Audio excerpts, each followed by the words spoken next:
Hi, everyone, and welcome to week 2 of climate change monitoring in Northwest Territories, where we're talking about fieldwork, experiences, safety, and planning. So today we're continuing on with our interviews with different students, research associates, technicians, people that do fieldwork. So hopefully we'll learn a little bit about fieldwork today. So today I have Andy Vicente-Luis here today. So thank you so much for joining me, Andy. Thank you. Thank you for having me. Of course. Andy is a research coordinator for this project, Climate Change Monitoring Northwest Territories, and he's based out of University of Montreal. Andy completed his Master of Science in Chemistry, also at University of Montreal, where he studied atmospheric aerosols in the Canadian High Arctic. So Andy, maybe you can get us started here today by telling us when you go into the field, I know it's been a little bit for you, what your main duties are or what your main role is. What are you doing when you're out there? The last time I did fieldwork was 2 years ago, or 1 year and a half. I was a master's student back then. As part of our master project, I had to carry out research work in the Canadian High Arctic, specifically at Eureka on Ellesmere Island. Amazing. And so Eureka is a tiny research base located near the 80th parallel, so well above the Arctic Circle. So I had to travel to Eureka a couple of times for conducting my research. And when going into the field, I mean, my main goals were mostly to install new instruments, calibrate them, perform instrument maintenance, fix things, fix the instruments, test the new field equipment, make sure everything is working properly. I was, like you say, studying the atmospheric aerosol in the Arctic, so I also had to work with pumping and tubing systems. Okay. So I had to make sure there's no particle loss, no leak, everything is connected. So my instruments were installed in a building in the Canadian far north, and they were collecting data year round. Oh, wow. So I had to, so it was important for me to come back and check the instruments every year for quality control, essentially. So, yeah. Yeah, it sounds kind of similar to this project in a way, in that we're making sure that these instruments are running, we're doing the maintenance, there's a lot of tedious tasks. So I feel like we've got quite a lot to learn from you today. So that's great. So we'll move on to the first question here. So when setting up a successful and enjoyable day when in the field or doing field work, is there a concept or a practice that is really important to you to make sure that you have a successful day? And why? So I like to plan my day a week before going into the field, so I can be productive and don't waste my time with figuring out what I need to do. Sometimes the difference between a good and bad day lies in one simple word: planning. So I mean, there's many ways to plan your work. In my case, I simply make a list, or like a to-do list of all the tasks I need to do, and break everything down into single days. And then I identify which things need to be done first.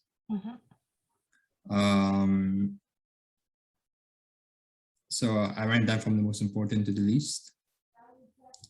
When prioritizing my tasks, also take into account some constraints like the weather.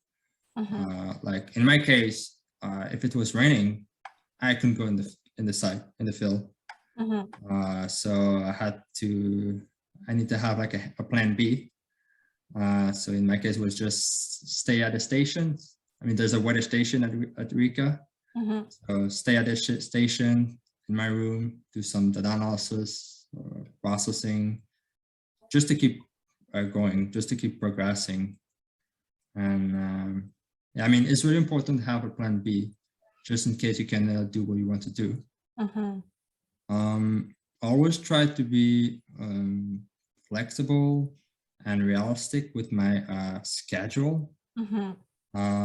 So yeah, I mean, planning to me is, I guess, one of the keys for successful and enjoyable day in the field, no matter its size. I mean, it helped me a lot to accomplish my goals efficiently. So yeah. Definitely. I can relate to that quite a bit because I feel like planning is such an ongoing process. Again, with that flexibility component that you mentioned, like you can't plan to get everything that you want to get done in like 1 or 2 days. It's like you really got to build in that flexibility time. And through this project, that's something that we'll really focus on as well in terms of communicating what our priorities are so that we're not rushed when we're in the field. We don't want that, you know, complicates and everything. So I think that's, yeah, a really good point for everyone here. We're not in the field forever, so we have deadlines. Yeah, it is a balance for sure. Exactly. Yeah. Okay, great. So move on to question 2. Over the course of a typical day working in the field, what is your favorite time of day and related activity or task, and why? So this doesn't have to be a work-related activity. It can be leisurely, it can be creative, whatever you think. I would say in the evening or at the end of the day. So this is the period when I process and analyze all the data I collected during the day. So basically what I do is I do all my experiments and tests in the morning or in the afternoon, and then I analyze the data resulting from these experiments at the end of the day.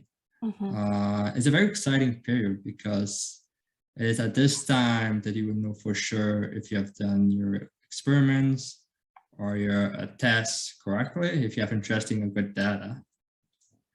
And if so, I mean, you have sweet dreams. And I will also have chasing Arctic airs out of the road when going into the field.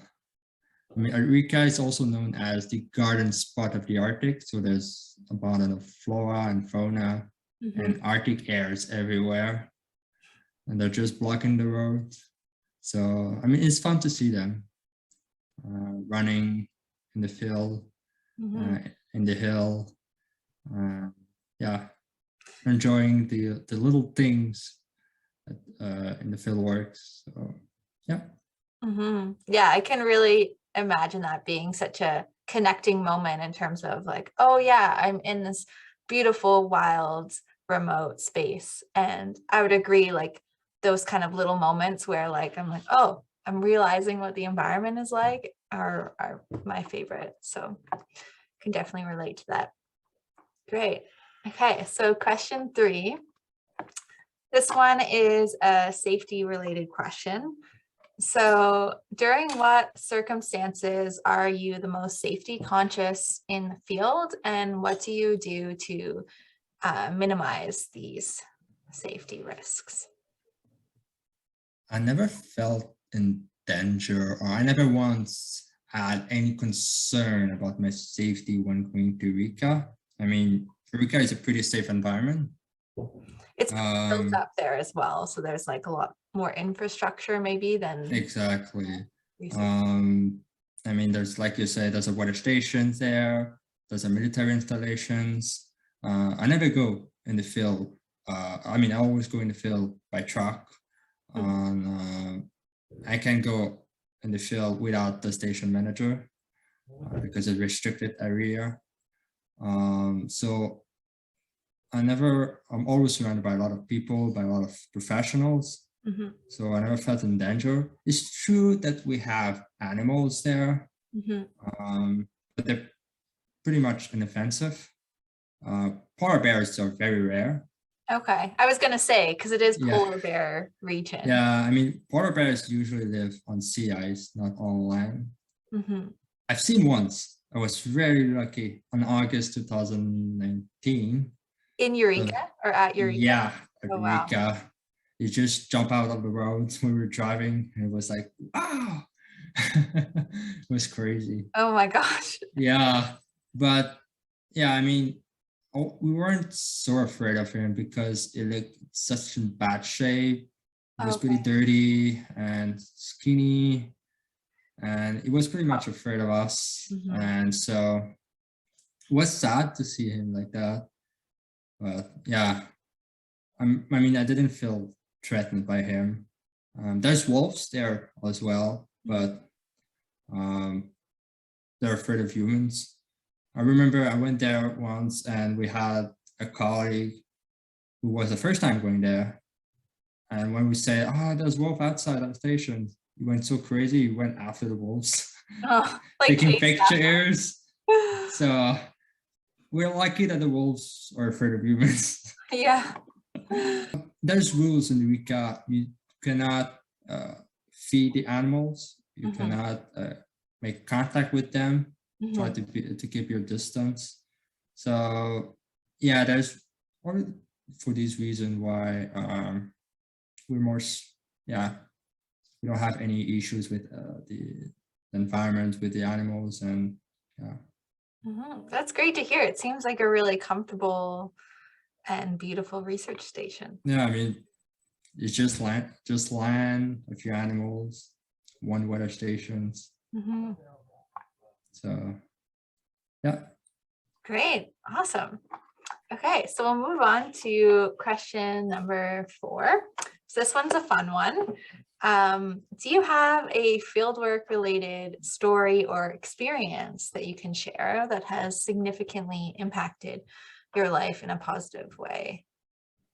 When I did research work in the Arctic, I realized that climate change is real. I mean, I knew it was real, but not that real, and it's happening faster than I thought. I mean, I've been in the Arctic a couple of times, and I've seen the Arctic changing a lot every year, particularly in summer. This is like, yeah. And this helped me realize what is so important to protect. It is also at this moment I realized how important Arctic research is for understanding the impact of climate change in the Arctic climates and in the world. And I felt I was being part of something big. I was in the front line of something, and I was proud of it. I Mhm, mean, it feels good to contribute to a cause like that, to trying saving the Arctic, through research, I would say. And so, yeah, I mean, and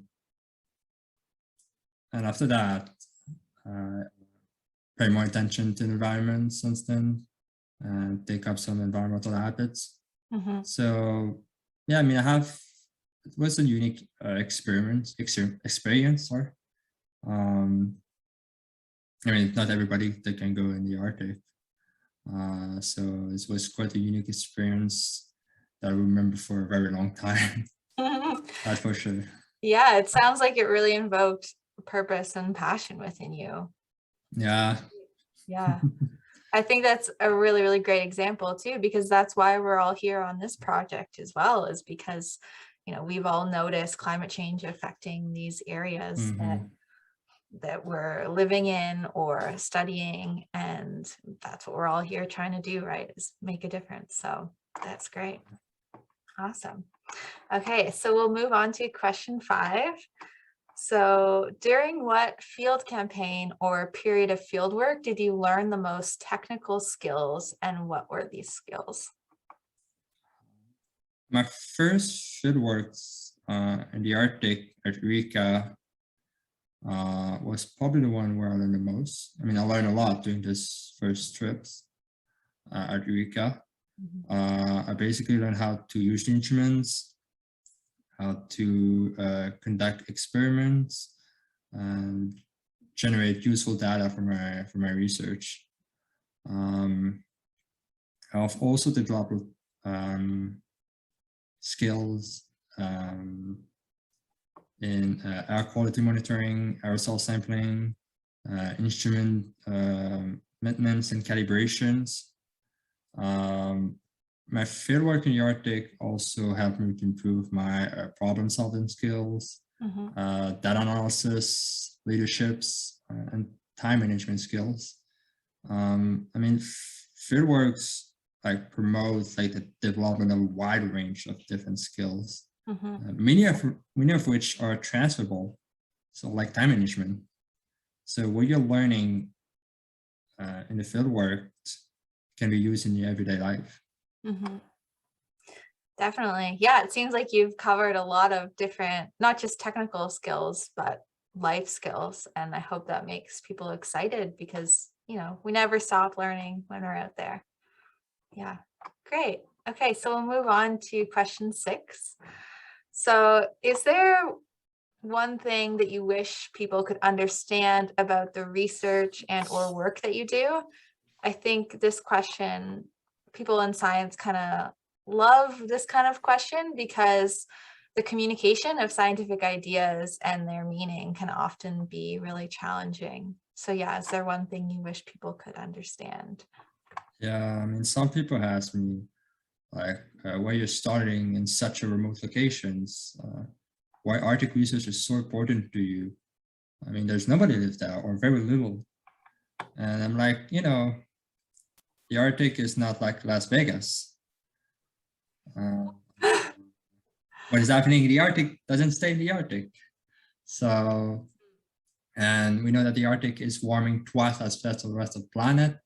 And the world is already feeling the effect of a warming Arctic. We can think of rising sea level, increases in extreme weather events, changes in precipitation patterns, loss of fish and animal species. So, and we know also that northern countries like Canada will be the most impacted by climate change.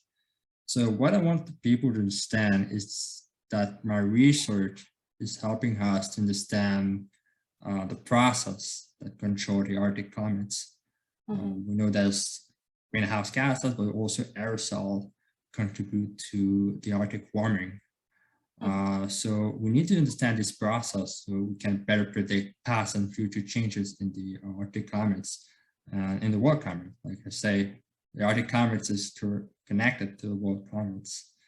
And so we need to better understand we need to understand how warming temperatures will caused by climate change will impact our ecosystems and our communities in the future. Yeah, I really hope people start to understand that better. Even myself, I don't think about aerosols and the processes behind them that drive climate change. So maybe that's a further discussion that we can have and you can help even myself understand it. But yeah, I hope that more and more people do understand that in the future. Yeah. All right, so last question for today. This one is really fun. So what is one personal item that you pack when going into the field that you would never forget or hope to never forget at home? And why does this item make a difference for you?